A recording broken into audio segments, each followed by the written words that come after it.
क्या नेटफ्लिक्स पर आया कुरुक्षेत्र सच में महाभारत को नए रूप में पेश कर पाया है, या फिर ये सिर्फ एक और एनिमेटेड कोशिश है जो अधूरी रह गई? सबसे पहले बात करते हैं सीरीज के फॉर्मेट की। कुरुक्षेत्र में कुल 9 एपिसोड हैं, हर एक करीब 25 से 30 मिनट लंबा, मतलब पूरी सीरीज लगभग 4.5 घंटे में खत्म हो जाती है।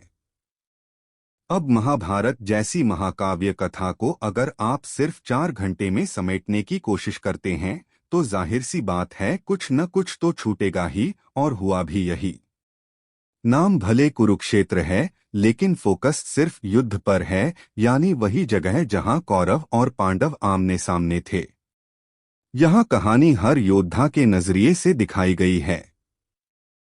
हर एपिसोड किसी एक कैरेक्टर पर आधारित है, जैसे अर्जुन, कर्ण, द्रोणाचार्य आदि। थोड़ा बहुत राशोमोन स्टाइल स्टोरी टेलिंग जैसा एहसास होता है, अलग अलग दृष्टिकोण से एक ही घटना को देखना। अब आते हैं एनिमेशन क्वालिटी पर। देखो, महाअवतार नरसिम्हा के बाद से इंडिया में मिथोलॉजी बेस्ड एनिमेशन की डिमांड काफी बढ़ चुकी है। उस सीरीज में एनिमेशन थोड़ा रफ था, लेकिन स्टोरी टेलिंग ने सब जीत लिया था। यहाँ कुरुक्षेत्र में एनिमेशन थोड़ा ज्यादा स्मूथ और मॉडर्न दिखता है, लेकिन फिर भी कैरेक्टर डिजाइन लगभग एक जैसे लगते हैं।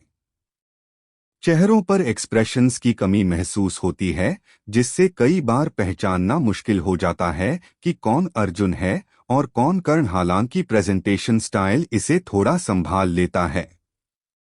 कहानी फास्ट पेस्ड है और कहीं भी बेवजह खींचती नहीं। विजुअल इफेक्ट्स, खासकर वो सीन जब श्री कृष्ण अर्जुन को विराट रूप दिखाते हैं, वो जेन्युइनली शानदार लगा। अगर ये सीन थिएटर में दिखाया जाता तो शायद लोग खुद ब खुद खड़े होकर तालियां बजाते। लेकिन एक बड़ी कमी ये है कि अगर आपको महाभारत की बेसिक कहानी नहीं पता तो यह सीरीज आपके लिए नहीं है, क्योंकि ये कहीं से इंट्रोडक्शन नहीं देती।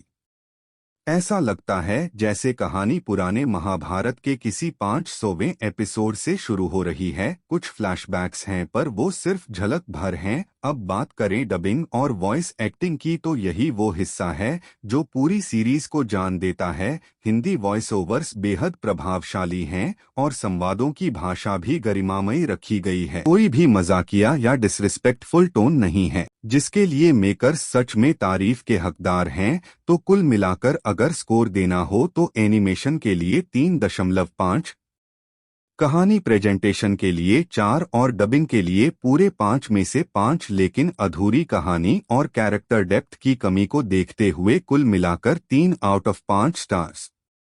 तो अगर आपको महाभारत की कहानी पहले से पता है और आपको हाई क्वालिटी हिंदी डबिंग के साथ फास्ट पेस्ड मिथोलॉजिकल कंटेंट पसंद है, तो Kurukshetra definitely worth a watch है। बाकी लेट्स होप कि सेकेंड पार्ट जल्दी आए, क्योंकि आधी कहानी पर तो युद्ध जीतना मुश्किल है। अगर आपको ऐसे एनालिटिकल रिव्यूज पसंद हैं तो सोचो अगली बार हम किसी और इंडियन मिथोलॉजिकल अडेप्टेशन को ऐसे ही डिसेक्ट करें। अगर आपको यह रिव्यू पसंद आया हो तो वीडियो को लाइक करें, चैनल को सब्सक्राइब करें और कमेंट में बताइए आपको कुरुक्षेत्र का कौन सा सीन सबसे ज्यादा पसंद आया।